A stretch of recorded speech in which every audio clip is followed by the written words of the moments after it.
So, let us discuss about today's newspaper, that is 28th December 2015. The first article is related to India-Russia relationships and the recent Prime Minister's visit to Russia. You know that from the beginning of 2015, a series of high-level exchanges happened between India and United States of America. On the other hand, the Russia was nowhere on the radar of India. And even annual bilateral summits also did not take or happen on time. So, United States, the President Obama's visit as a guest towards January 26th, and Prime Minister's visit to Washington twice, and Defense Minister's visit, Maritime Cooperation Agreement, and many other defense foundational agreements are under discussion. But with Russia, so the annual regularly scheduled summit also did not happen on time this year. And Russia also showed the signs of frustration by moving towards Pakistan. And there was a $2 billion gas supply agreement was signed between Russia and Pakistan. So in this context, the Prime Minister's Modi visit gains a significance to reassure the world friend about their deeply shared strategic sensitivities. So that's why a new energy in world friendship is the appropriate title which was given here. And added to that, there are two fresh developments with regard to this. Russia again became a largest weapon supplier to India.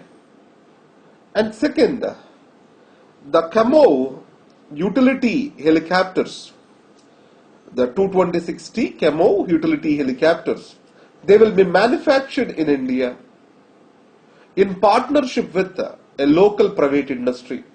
These are the two fresh developments with regard to military industrial complex development in India. So it is in line with the Make in India provisions, where none of the deal either with France or United States happened in this way. And the second part is involvement of the private sector, either to government engagements, never happened in India, and Russia and France and other countries, they regularly practice this. For the first time this is happening. So these are the progressive developments. So what are the equipments which we are buying from Russia? One is 200 Camo 226T utility helicopters, Mi-17 medium lift helicopters, S-400 Triumph surface-to-air missile defense systems, 4 stealth frigates, a nuclear attack submarine. So these are the things which we are buying.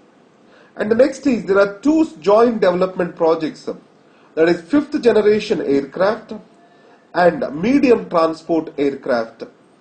So there is some serious differences on the pricing and other issues over here. So hopefully they will be resolved very soon. So in this context, India has to work towards establishing the military-industrial complex over here. And we know that as per the Stockholm Institute of Peace, India is the second largest importer of the weapons by value terms after Saudi Arabia.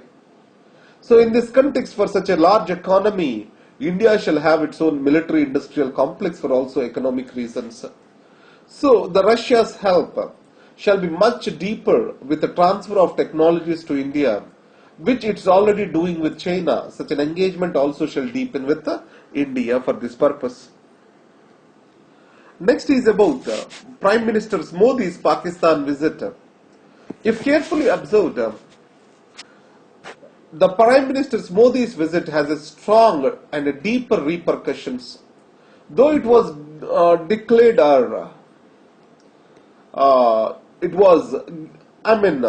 discussed as a goodwill visit by the Pakistani establishment, immediately after the discussions between NSA's foreign secretaries, followed by the visit of Ms. Sushma Swaraj, and finally Prime Minister visits, it can be seen as a strong message for the bureaucracy to engage deeply and take forward the peace talks further and further.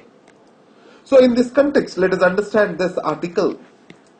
India and Pakistan engagement always, they are more dictated by the events rather than a long-term broad vision. So, this dilly-dallying has already given the scope for the non-state actors to influence the relationships. Recently, India backed off from the talks because of the involvement of the Hurriyat conference, and it unnecessarily gave significance to the dead Hurriyat conference again on the Kashmiri theatre. In this context, India's neighborhood first policy will not be complete without engaging the Pakistan.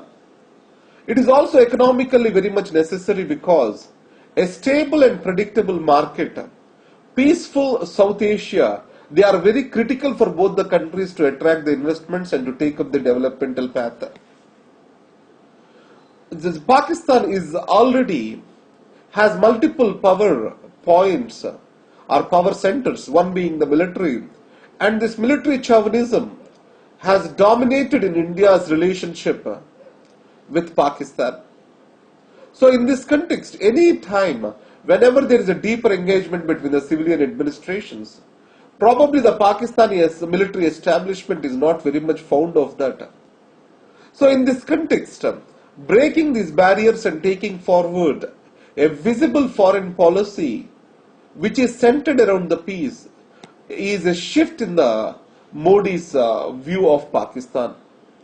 It is called as a rebalancing of the Modi's foreign policy towards the Pakistan. So this is about the article related to the Pakistan. And the next is opposition. Now opposition party, shall it has to criticize each and everything what the government does? Or does it has any constructive role to suggest and alter the functioning of the government and encourage the government towards to continue on a good, better path? So in this context, especially the strategic affairs are concerned, the opposition is expected to give a consensus-oriented approach, and this bipartisan consensus is very much necessary for the strategic affairs. And coming to the Delhi's traffic experiment, the odd-even formula with regard to the use of private vehicles on working days to decrease the vehicular pollution has certain parallels across the world. Let us see how these are performing across the world. If you talk about Mexico City, or London, or Bogota, Beijing, Stockholm, all these places, either the congestion charges or the restrictions on the movement of the private vehicles were imposed.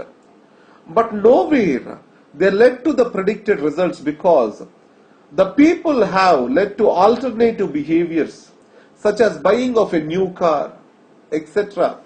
For example, a car is allowed on alternate days, and it means a person, if he can have a car with an even and an odd number, so that he is having his private vehicle every day, and also it is unnecessarily increasing the vehicular population. And the second thing is, if you take the Bogota experiment, where the peak hours are declared and the vehicles are said to be, our vehicular movement is restricted during these peak hours. But it also failed due to the reason that many of the people, they are not willing to commute at this particular peak hours, and the peak hours itself stretched over a day to move the vehicles. It means the pollution which was accumulating in the peak hours now got distributed throughout the day.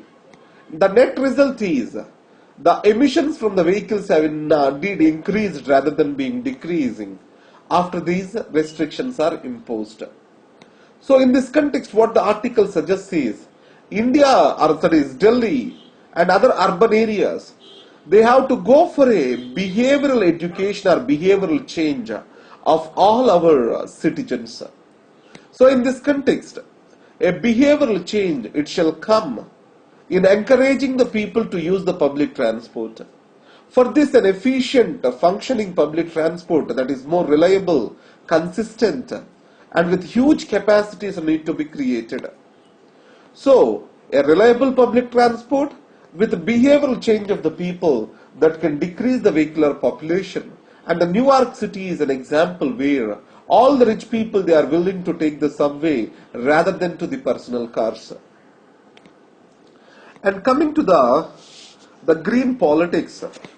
Now all the mainstream politics, they are oriented to one single path of development that is consumption-oriented development. So, the approach to the conservation or sustainable factor or to the green politics is very much limited in their approach or is very much limited in their thinking. Now, in this context, can alternative political space, can it be created towards the sensitizing the people about the needs of having a green development? So in this context, Yogendra Yadav says that there is a crying need for the environmental politics in India.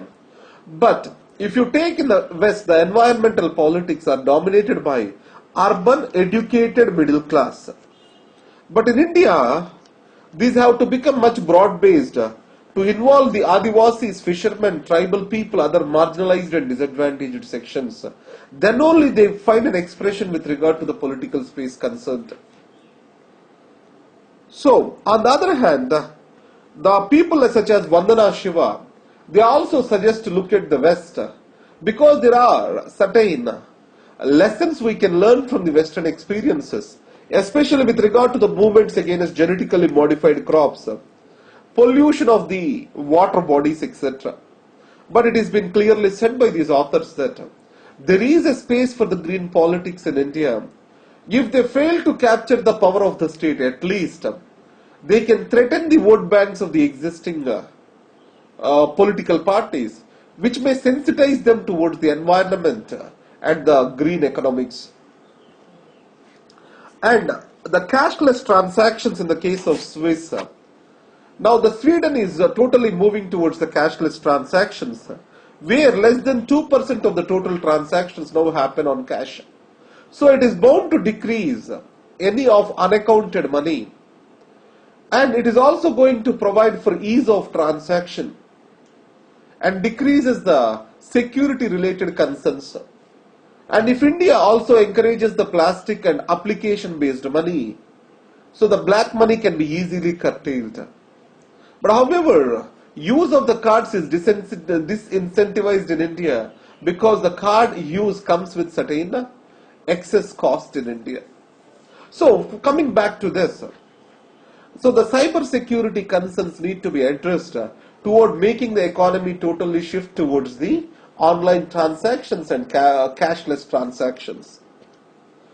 Coming to IT sector, the United States of America has introduced this 50-50 formula. In this, any company having greater than 50 employees, and among them if the more than 50% they are non-American citizens, then the visa fee hike will apply to them. The H-1B visas and L-1 visas, which Indian IT sector majorly depends on to send its skilled manpower to United States of America to serve there, will get worst affected by this. So that's why India wanted to discuss this with America and also take this forward towards WTO. And coming to Parsis, this is one community which I like to talk about. Now these Parsis, they came from Iran actually. They are the original inhabitants of Iran. When there was religious retribution, they flew to Gujarat coast. And they met the king, I think he is Jayadev or someone. And the king said, already we are overpopulated, where will you stay? Then the chief of these Parsis, he got in a bowl of milk and added some sugar to it. As sugar sweetens the milk, we sweeten the community.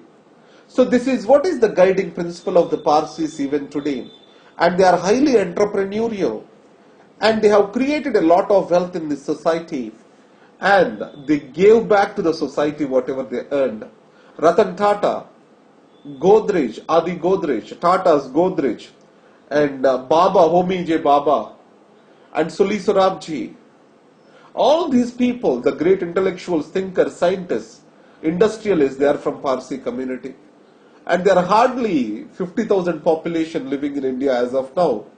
And their population is fast declining because in the Parsis, the marriage is not very much stressed and many of them like to remain as singles. You can take the Tata as an example. So in this case, GeoParsi is a new program launched by the government of India to increase the Parsi population, to encourage them towards marriage and conception.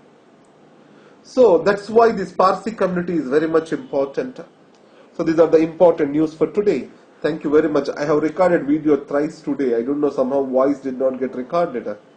So again I was recording that, so it got delayed. And also I have posted the answers for yesterday's current affairs in the form of a video explaining that in daily current affairs section, that is Sunday test discussion, go to laix.in page. From there, go for the daily current affairs. From there, Sunday or weekend consolidation with a test. Go to that particular column, and there under the discussion section I have posted the video. You can watch it over there. And previously on 24th also I have discussed the juvenile justice, and I have reviewed the answers of various students at the same daily current affairs section of laix.in. You can visit that page. Thank you very much. All the best.